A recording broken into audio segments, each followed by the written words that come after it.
why don't you introduce yourself and Okay. Uh, my name is Russell Hammond. Uh, I am 94 years old. I was born in Auburn, went to school in Auburn, and lived in Auburn all my life. So I never got very far in life. um, I and I understand that my folks bought this place um, in 1911. In 1811, I'm sorry, 1811, and I only heard that very recently. And they rented the whole farm uh, to other people, and it happened that it was a brother that he rented to, for the most part, as far as I knew. I never knew that they rented here for 8 years, and they must have got enough money from rent to buy the place, and because I don't recall ever hearing them talk about making a house payment, a mortgage payment. I don't remember that, and I remember back into the 20s. Um, but um, it this farm is across the road from Mount Appetite Farm, and I've lived here my entire life. Um, I'll try to answer any questions you have, uh, and we'll go from that. all right. Okay? So now, what do you remember from when they used to mine up there? Okay. Um, I'll have to start with the Mount Appetite Farm as kind of a basis to work from, to have it come out right. Uh, First of all, um, of course, the Mount Appetite Farm was probably one of the most uh, improved buildings in its time. I mean, uh, nowhere have I ever seen a dairy barn with a cement ceiling and top lighting and top ventilating and everything. It certainly must have been uh, a dream of somebody with money to build what we call the cement barn. Um, I I remember the Grosses as the first owners. They were not the first owners, but I remember them as the first owners, and that must have been around 1925. Um, the Grosses were shoe shop people. Mr. Gross was partnership in Field Brother and Gross Shoe Shop in the city of Auburn. And of course, in those days, a smart cookie could make money in a shoe shop. I mean, and in fact, occasionally uh, somebody would make $1 million in these shoe shops, and $1 million in 1925 was a lot of money. I mean, it's nothing today. I mean, I mean, people get $1 million in a day, but I mean, in those days, I mean, you usually work a lifetime to get $1 million. They lived. The Grocers had horses, and they lived at Six Corners, which later became Gooseberry Barn. That's where they lived. Um, they, I don't recall that they or anyone had the cattle there. The cattle was before I remember. We'll say 1925. I don't remember that, but there had been dairy cattle there before, and they had special pens in the cement barn, and of course they had the old barn to tie young stock. 2 or 3 years we did use the old barn and with 4 or 5 heifers, and we had the hay in the barn, and we fed them the hay right there, and we did use it. But that's about the only time in farming that was ever used, except to store hay later.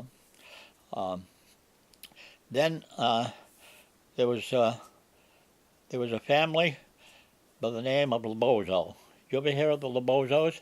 Yeah, well, I saw their name when I looked at the registry of deeds, Yeah. that they were one of the owners. They had a little small farm up and beyond Pipith. There's another house beyond Pipith, and then the next one would have been the Lobozo farm. It was a small farm. Of course, everything was a small farm in 1925. I mean, yours, Mount Appetite, there was a barn down here next door, which burned. Up to where Dyer lives, there was a barn there. That's been torn down. But anyway, everywhere that you turned was a small farm. In fact, that was the basic living for everybody. I mean, everybody was farming. And when I went to high school, we would get up at 5 in the morning and milk cows by hand, take the cans of milk and deliver it to the creamery, and then go to high school. And we did that all the years I went to high school, and which seems awful foolish now, but it was the way of life then. And then, I mean, you thought it was the right thing to do, and we did it. Now, the Lobozos, they didn't stay there too long. I don't know why. They moved on this Mount Appetite farm, but they moved from this little farm up on top of Mount Appetite to Mount Appetite Farm. And I don't know how long they were there, but maybe 3, 4, 5 years, maybe. And then, for some reason, they moved to 8th Street in New Auburn. They were Italians, and the big mine, Mount Appetite Mine, and the largest one, was in full operation at that time. But the mining was done seasonal.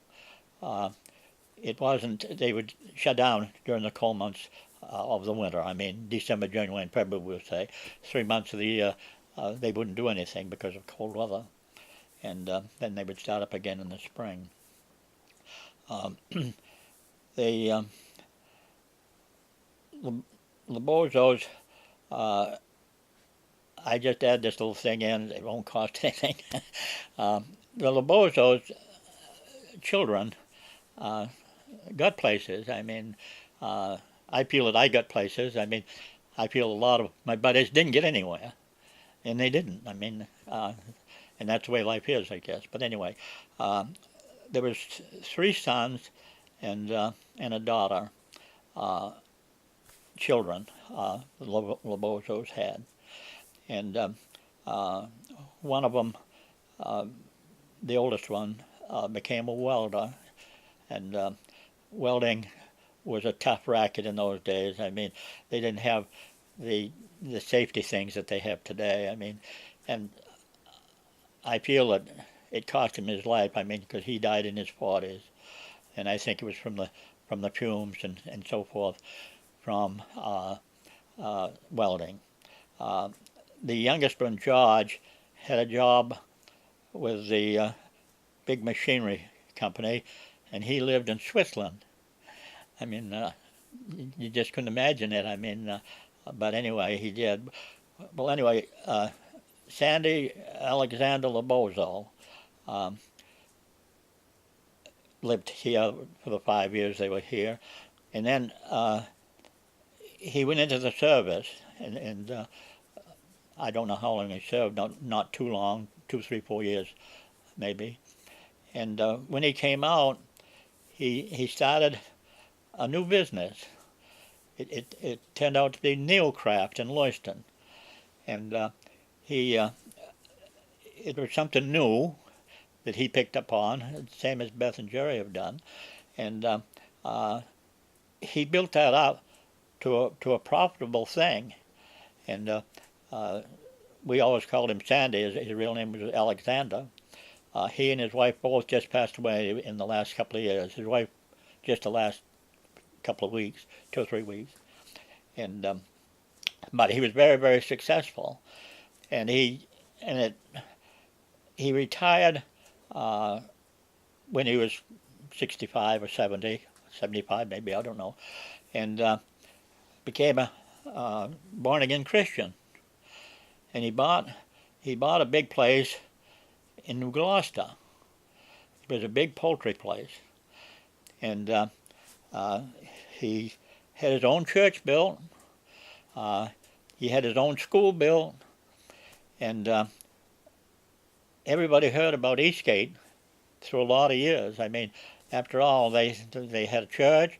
They had now he did this is kind of a hobby. I mean, and and it was very successful. I mean, they taught all 12 grades of school, and they had sports teams and everything, and you read about them all the time in the paper. Eastgate, that's right in New Gloucester. Well, because it was such an important thing, I just thought I'd bring that in. But he finally had Alzheimer's, but he was 95 when he passed away. But anyway, so that's so much for the Lobozos over here on Mount Appetite. Well, I'll say a few more words. They had, when the Lobozos stayed there, they had 2 or 3 cows, and like everybody then, they milked the cows by hand, and they would cool the milk and put it in bottles, and there was the same pathways there up over the hill to the road that comes in and goes to the big mine, and they'd take 2 or 3 quarts of milk every night up that trail, and we would go. As kids, we would go with them, and that's why part of the reason why we was up around the mine so much, and why I know as much as I do about it. So they would walk up in a bottle carrier with 2 or 3 quarts of milk, and we'd tote along behind them, and they'd take it up and they'd leave it at the camp places where the workers lived, and all of the workers lived in shacks, usually with tarred paper covering on the outside. I mean, they were very low cost, and they'd bank them around to keep warm in the winter and so forth. And there was one small one just before you got into the mines, and a worker by the name of Mike lived there, and he was very. All of them were good to us, and all the time, kids 7, 8, 9 years old, we went up to any time we wanted to and did anything we wanted, and they never said a word. They never drove us out or anything. I mean, of course, there was some danger with all that work going on up there. Well, anyway, Mike lived in the first camp, and they'd leave off a pot of milk there, and then they'd go by a little house where they stored the dynamite to do the blasting in the mine, and there was nothing but a wooden structure, you know, with a lock on the door, you know, but I never heard of anybody stealing any or anything. Never heard anything about that. But anyway, then we'd continue on, and to the left, there was a little clump of 2 or 3. There was 2 anyway, and workers that lived there. They were living there year round, and as I say, they didn't do anything in the wintertime, but they still lived there. And one of them was a big fellow, and I mean, he was very friendly and everything, and he played the accordion. So, you know, kids, you know, we'd rush up there to hear him play the accordion, you know, and and we had a lot of fun doing that. And but there was one of them there. We never had much to do with him. His name was Gus.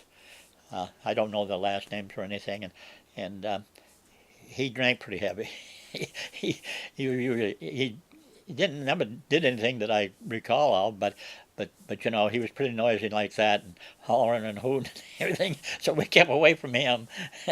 but it was very, very interesting as I look back. There was only one house, regular house, and it was a fairly decent house, and the boss of the entire big mine lived there. Now, I don't recall whether he was married or not. He could have been. We never got very close to him. He had one arm. His name was One Arm. We called him One Arm Jim Plotz.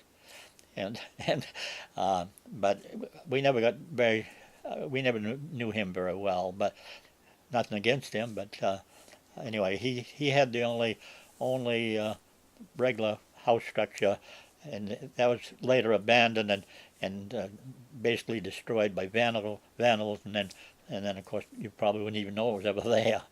But anyway, the workers would plant a little small garden. They'd plant lettuce and onions and like that, and I can remember they used to make us a lettuce sandwich with sugar, put about 2 teaspoons full of sugar. and we thought it was great, that we could have that lettuce sandwich. As I told you before, the mining work was seasonal, and of course their object was to get feldspar. Feldspar is a soft rock, and they used to grind it into powder for making a lot of things. I mean, it was very popular and very common in its day. I mean, there was a lot of mining that went around. Is all over. There's a lot over the other way, Norway and South Paris and those places, and over in Poland, and a lot of it went on. And of course, they had the old-fashioned way of. I know the trucks that hauled the feldspar had hard rubber tires on them. And no power steering, of course. I mean, manual steering. You can imagine going over rocky roads. That must have taken a lot of strength to just turn the wheel. Yeah. So when they were getting the feldspar from up at the quarry, how did they get it down to the road? Now, would you say that again, please? When they were getting the feldspar from up at the quarry, how did they get it from there down to the road? They had these heavy chain drive, hard rubber tired trucks that they used to get it from the mines. And in fact, they didn't go very far with it. Most of it went right over here to Little Spiels Corner, at the end of the mail road, right over here. And they had a mill there where they handled it there. And that's where a lot of it went. They had another mill in Topsham where they would grind it and process it. But now there was on Mount Appetite. There was 2 different mines. On the back side was the Greenlaw mine, and the Greenlaw mine was a small operation. But and it had nothing to do with the main one. I mean, it was a different setup altogether. I mean, they had their part of the mountain, and of course the big setup had the rest. And it was quite an operation. It was big enough so that they had a blacksmith shop full time to sharpen the drills for drilling. And they did a lot of it. I guess, as far as I know, the deepest hole up there is 60 feet deep that they went down and made a big cave down in there, 60 feet down. That's where they used to jump off the top and go swimming. I never did, but. Now, do you remember there was one time in 1927? I don't know how old you would have been then. Yeah, I would have been 8 years old. In 1927, when they were doing some blasting, they blew up a bunch of the tourmaline. Can you remember any of that? Well, they continually blew them up. There was so many of those gems there you couldn't imagine. To them at that time, it was of little value. The object, of course, is not to blow them up, but they blew up a lot of them. And if you could see all of the gems that have been picked up by individuals in one pile, you would never believe that there'd be so many of them. Over here, on the other mines, on the other side of the mountain here, the Pulsifer mines, there was a man by the name of Groves. He used to even after they finished operation. He used to go over there and he'd locate a pocket, and while he went downtown for something, they touched it up and blew his pocket all to pieces. But he did get several gem pockets right up here on the Pulseful mine. But that Mount Appetite, of course, was known worldwide for all the gems it had. There probably never was any given area in the world that had any more gems in a given place than Mount Appetite had, and most of them were destroyed. I mean, they were just blown apart. All they wanted was feldspar. They couldn't care about those gems, really. I mean, and of course, in those days, I mean, a dollar was like $500 today, and they didn't have a lot of value. But there's been even people that look for gems have found enormous gems up there. I mean, something as big as your fist and all clear. And I know I talked with one fellow, and he'd found a big one that weighed over a pound, I think. Clear crystal, and very, very valuable. Now, I mean, of course, everything is valuable now, and it used to be worthless. And that's the way it is, I guess. But anyway, it was a big operation. They wouldn't allow them to set off the charges of dynamite today that they set off then. We still have broken windows in this house right here now. There were because of the vibration. Wow. We've got windows that are cracked in this house right today, and but they're only cracked in the corners, and they don't bother, so we never changed them. Some of them we had to. I mean, they were bad enough, so we had to change them. But they did set up some awful charges. In fact, occasionally rock would come way down in our field down here. Yeah, I mean, they're probably half a mile off. Do you remember if they mined right at the top of the hill at all? The mine what? If they ever mined right at the top of the hill, like on my property? Of course, they did some there, but I don't know who did it. That wasn't part of the mining operation, the feldspar mining? I don't know the facts on that. I don't know whether it was some side operator. Nobody over here that I can recall of on Mount Appetite ever worked there, but beyond that I don't know. But there was a fellow from Danville that, of course, started this all up, and of course when we had it, I mean, they did find quite a lot of gems there. Yeah, they found quite a few, and there was a fellow in Danville that knew that there was gems in that area, and he was the one that started it, and poor health or something, he stopped. But and then I rented to others. There was 2 or 3 years there I rented to somebody else, and then you probably remember the friend that went in, and he found a big crystal. Oh, a 5-layered. Yeah. Rumored to be a 5-layered tourmaline. Yeah, and they thought, that he should, and I think he should have, that he should share it with them. He kept the whole thing. They had almost a lawsuit over that. I mean, they had quite a time over it. It was comical as heck, but they was just like the old gold rush, when they used to get mad and kill one another for the gold. But so when they were blasting, the rocks would go as far, like from the feldspar quarry down to. Well, of course, early in the stage they did a lot of blasting there. But in recent years, they wasn't allowed. The city of Auburn didn't allow them to blast up here. They did a little, but they couldn't get away with too much. No, I'm talking about when they had the feldspar operation.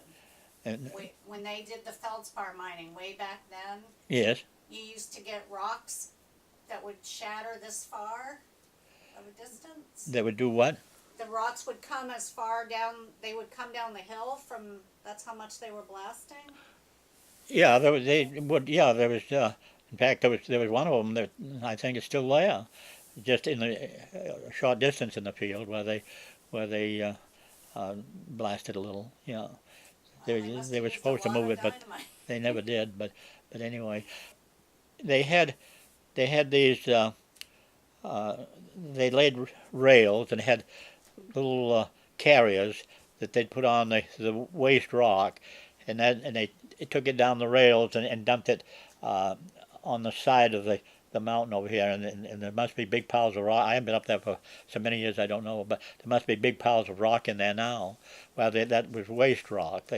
They'd taken what they wanted and the other it was just waste stuff, and they made these big piles of waste rock, but they used little carts. They weren't carts, but they were carriers on rail, and I guess they would handle manually. They'd take them down manually, and then they'd dump them so that they'd get down the hill. Yep. But So were all the miners from out of state? They weren't local people that worked up most there?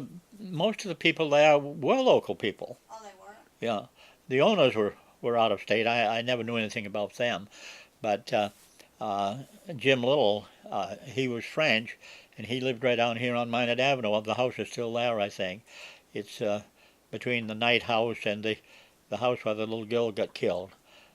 There's 3 houses in there, I think. And that middle house is where Jim Little lived, and he worked on the mines, and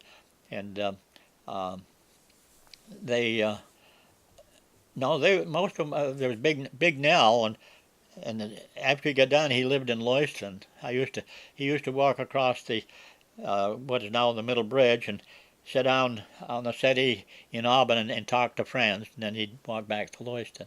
He's the one that played the accordion, and he was.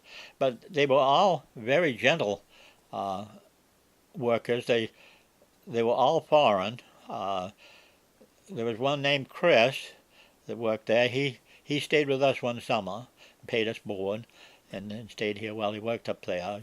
I don't know where he lived otherwise, but he did stay here one summer. And he was a little Greek, and a small fellow, nice. They were all good. I mean, very kind and friendly and everything. And very, very good people. I mean, but as I say, our favorite was Big Nell. He was big, and he was funny, and he played the accordion. And now I don't know how much more I can tell you. The deepest place they went, as I said, was at least 60 feet, and maybe 80. I don't know, but they didn't really take the gems too serious. They just wanted that soft rock, and they all had them. I mean, they was everywhere. Everywhere you looked, there were gems, and You never picked any up. I have a few. I have a few from across the road that fellow that in Danville started, and he gave me a couple of little packets of small ones. I don't know whether a stone that big enough or not, but I kind of feel that that's kind of fallen by the wayside. I mean, even Perham, the big gem setup in West Paris, has sold out, and like everything else. I mean, now our business here, in the machinery business, you couldn't run a business like that today. I mean, it's had its day and it's gone. I mean, and it's been gone quite a while. I mean, we could see that, and but life has been interesting, and luckily, I mean, at 94, my memory is still quite clear. I'm very, very lucky in that respect, and but I have lived right here for 94 years. Now, when did they stop the mining? When did they start it? When did they stop it? Oh, when did they stop it? I'm not sure. I'm not sure. So it went Probably on probably for- in the 30s. Yeah. Probably in the 30s, I would imagine. I I would think in the 30s. About the time I graduated from high school. Yeah.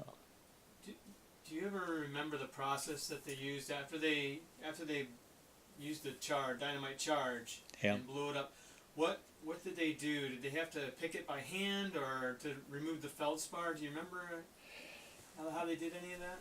Yeah, they it was all done basically by hand. Oh yeah, yeah, yeah. There was yeah, it was all done by hand. I mean, they'd take big sledgehammers and break it into pieces, and then they'd put it on trays, and trim it, and so that they had the clear white, clear soft rock. It isn't white because that's something else, but of course there was a lot of quartz up there too. I mean, yeah, and but I Did they have special tools to separate it when they put it on the tables, or is it? yeah, they had special hammers that they would trim the feldspar. Yeah, they had special hammers. Yeah, yeah, yeah.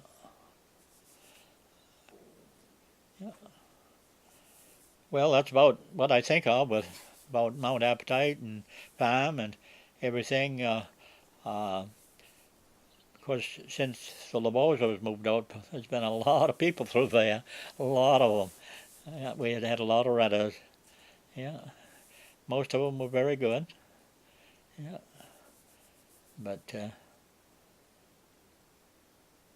it's been interesting.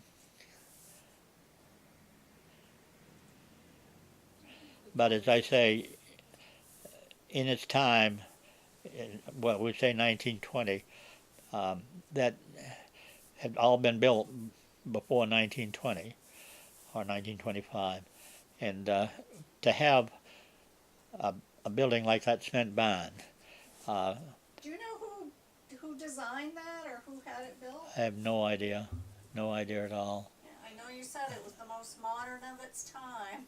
Oh, it had to be, because we built our barn in the 50s, and there was several other barns in the area being built in the 50s, and these were improved buildings.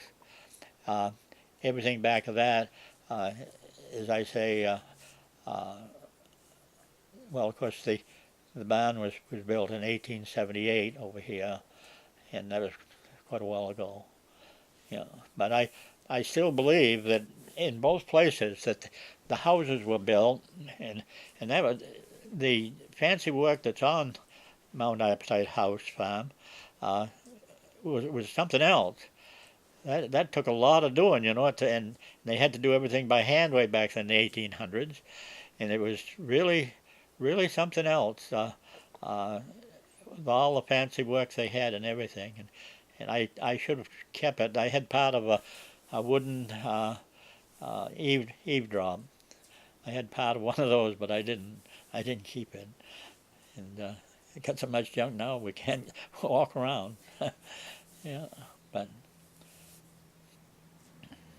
I never was great, and this is no advantage or anything. I was never great about keeping old stuff or anything. I mean, we had a 1922 Buick. If we'd only kept that, oh my God! I mean, 1922 Buick, and I don't know where it fit in, but we were connected with it. Mr. Gill had it. He lived at Six Corners, and we got it from him. It was just a two-person coupe, and but we had Model T Fords. I mean, all the time. I mean, when I went to high school, we had Model T Fords, and we carried the milk to the creamery in the Model T Ford, but we along the line we had a lot of vehicles. I mean, we were poor. God, we were poor. I mean, we were awful poor. But I don't know how we get money enough to buy a car. But of course, you could buy a brand new car for $475. Brand new car. Yeah. Oh yeah. And no, we had Model Ts. Then we had a 28 Dodge. We had a 29 Chevrolet. A 33 Plymouth. Now, the cars didn't last overnight in those days. They really didn't.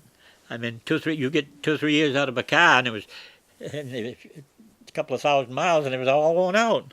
I mean, everything it isn't like it is today. I mean, God, they get some of these cars 500,000 out of them. But we had a 38 Plymouth. We gave that to my brother and bought him a house up to Page's Mills. And the way it ended, I mean, he passed away when he was 35, and he or his family wouldn't have had a thing. But I mean, there was water over the dam. I didn't let it bother me. But Dad and I got the house paid off, and we worked together and got it paid off. But my brother was only 35. Yeah, had cancer. My mother was only 43. Both had cancer. It's a sad thing and a sad subject to get into, but I can't believe that they're ever going to control cancer. Now, my grandmother had cancer. She had a tumor and it was cancerous, and they cured her way back there. And they cure a lot today. But boy, there are a lot of them that they don't cure, and I'm afraid that cancer is going to be just like the common cold. And never, with all the millions of dollars they spend, I don't believe it. Now polio, they did control that. Did a heck of a job with it. I mean, boy, we were scared in those days. I mean, people. I had a friend that was 39, I think. He got him. Yeah. Well, Skip Hodgman, he got polio. Yes. Yeah, he had it. Yeah. And but I'm afraid that they get the work cut out for them. I don't think they'll ever control it. They've done the great things, and they do save a lot of people. But anyway, I guess that's too sad to talk about. Did you ever go up to the quarry, up to the shacks at night? Did we ever go up at night? Yeah. When did they play the accordion and do all that? Or was that? When did they do what? When did they play the accordion? Was That was always in the evening, yeah. Yeah, After they got done work, yeah. We they did a little bit of milk at night, just before dark, And I'd like to say that it was a tremendous thrill to listen to the whippoorwills.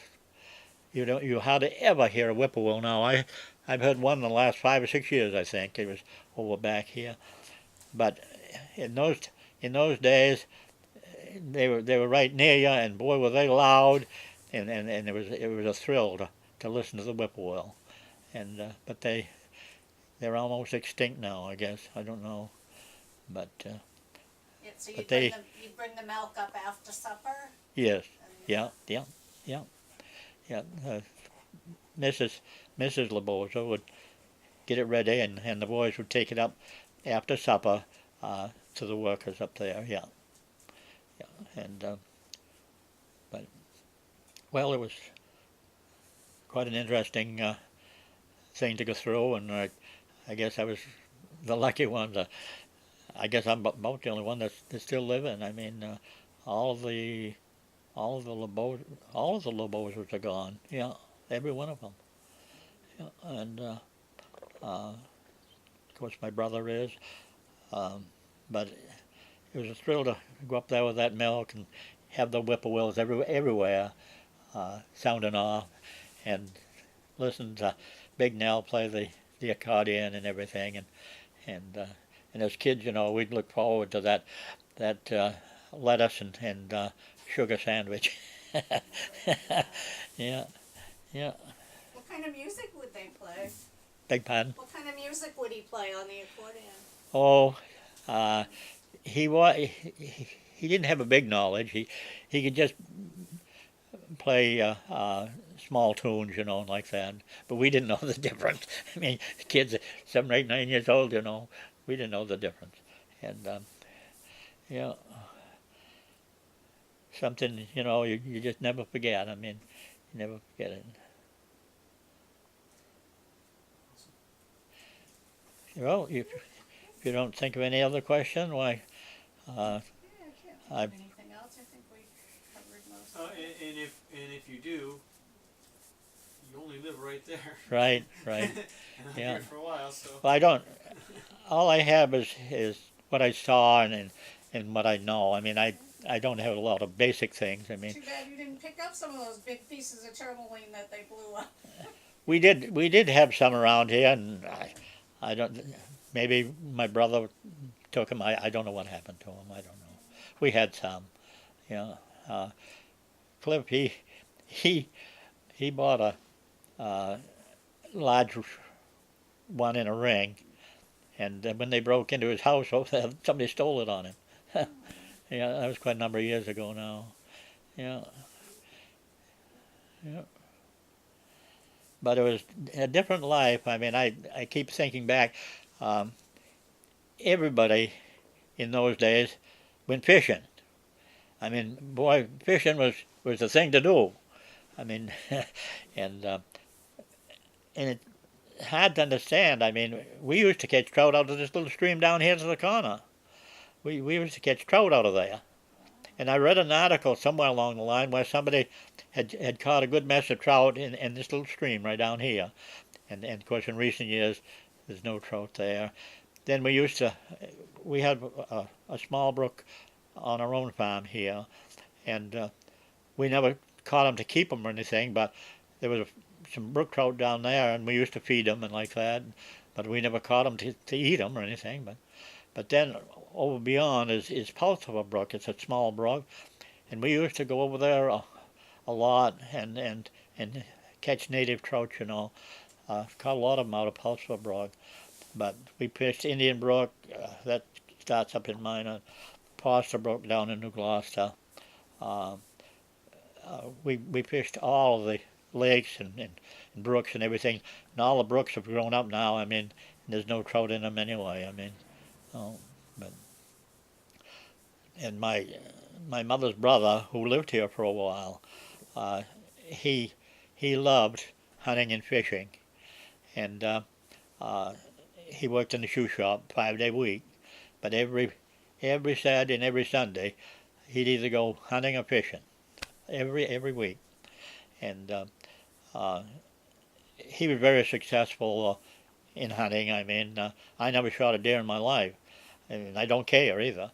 I mean, I really don't care, but he got at least one every year. If he could get somebody else to tag it, he'd get two. He'd get two, but he didn't do too much of it. But about every year he'd shoot his deer, and but shooting a deer, it's all work after you shoot it. There's a lot of work to it, and of course today they're lucky because they have places where they take it and they cut it all up for the freezer, you know. But in those days they didn't. I mean, you had to cut it up yourself and eat it or freeze it. Well, you couldn't freeze it. They didn't have freezers. I mean, you had to. A lot of people made mincemeat out of it. I know, but my mother's. I'm getting way off line here. If I'm taking too much time, just say so. Oh, it's fine. Yeah. Probably. Yeah. I mean, 4 minutes, okay. My mother's brother, his name was Arthur. They came from Topsom, and he worked on the mine, and he had problem with his hearing, I recall, but he built one of these shacks, same as they had up here on the mine, down here in our lower field, and there was a spring hole there. That somebody had been there probably from the beginning. Probably somebody had. Of course, you had to have spring or a well to get to get water to use. I mean, there was no other way, and so there was this spring hole down here in the middle field, and they built this tad paper building just beyond that, and they could go from that building down to the spring and get their water. Of course, they'd heat the water on a wood stove and everything, and they I don't know how long they lived there, but 2 or 3 years I think that they lived there, and he'd work on the mines in season, spring, summer, and fall, and then but it was a different life. I mean, these seasonal workers, I mean, they had 3 months, December, January, and February, that they could sleep every day if they wanted to. But most of them had to get wood, and most of them wasn't as handy with an axe as my dad was. When he was 16, he was going to school in Parsonsfield, Maine, and he walked home from Parsonsfield to Ospey, New Hampshire, to cut wood for a farmer for 1 week, 6 days. He was to cut wood for them for their next year's wood, and the wood happened to be second growth and good cutting, and all he had was a buck saw and an axe. That's all he had. I mean, no chainsaws, and so they told him to, during his vacation, to get out and cut the next year's wood. Well, they didn't go down there and check on him, and after 6 days, he walked back up to the farmhouse, and he says, "Well," he said, "I guess I got enough wood cut for you." And they said, "How much you got cut?" And he said, 15 cod. They said, "What?" And he said, "Yeah." He said, I measure it. He said, "You can go down there and measure it, and if there isn't 15 cod, you pay me for what there is." So they went down, measured it, and there was 15 cod of wood that he'd cut in 6 days with an axe and a buck saw. And he was 16. He was rugged. He had a keen eye and control over his axe. I mean, you can gnaw like a beaver if you want. At the end of the day, you've got a quarter of a cod. But I mean, he averaged 2.5 cod of wood a day, and piled it 4-foot wood, split it and piled it in 6 days. But knowing him, and he was young and rugged, and you know, he was there before sunlight and after dark. I mean, you know, he works a long day and everything. He said, I'll show him what I can do. I guess he did. Yeah. No, Dad told the story himself. And what's your question? Do you remember when they used to go behind the house here to get their water? There was 2 wells over there. One got filled up. One was in the general area, only above a little of where the septic system is. There was a well in there, and that wasn't producing enough, and so they dug another well up here side of the road, and my dad didn't like the idea because we had a well, and he figured that if they dug a well up here, it might harm our well down here. I don't know if it ever did. In fact, they did. He told them that he wished they wouldn't dig it, but they did dig it anyway. There was no squabble over it or anything, but and they did get their water supply from that well for quite some time. When I used to have the garden there, I mean, I used to run into the rocks that they used on that well. But they. I thought you had told me that years ago there used to be a natural spring back way behind the house where that wetland is. Not that I know of. Oh, there's a well down there. There's a well down there. I mean, I never had anything to do with it except to throw stuff in it so somebody wouldn't fall in it and drown. But no, of course another little place. Of course, the cement work down there, as I understand it, was for a piggery. They had a piggery there. That was long before my day. And then they had that well that they dug right side of the where that cement is. And it's quite a deep well, I think. Yeah. And It has a nice rock line yeah, into it. apparently they got water enough there to water the pigs. But in my day, it had to be before 1925 because there was never any pigs there since 1925. The only other thing I do remember, there was small hen houses out through here. There was 3 or 4 hen houses out through there, and of course they were built on cement blocks or something. I mean, they didn't have any foundation. This one here had a foundation over here that's idle, and but those didn't have any foundation. But there was 3 or 4 poultry houses out through there where they had land hens and got a few eggs to sell. So there used to be a windmill.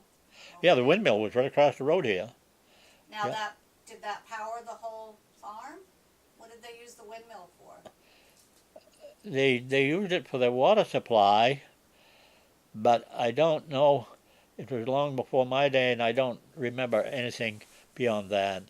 I remember when the windmill was there, and I don't know who took it down. I don't know that we did or not. I don't recall. But yeah, it was right across the road here. Yeah, the some of the cement farm is still there. Yeah, it's right where the little hen house is built. I don't know whether they built it on that cement work or not. I don't know. Yeah, I missed that rooster crowing. Oh my God, I missed that rooster. Yeah.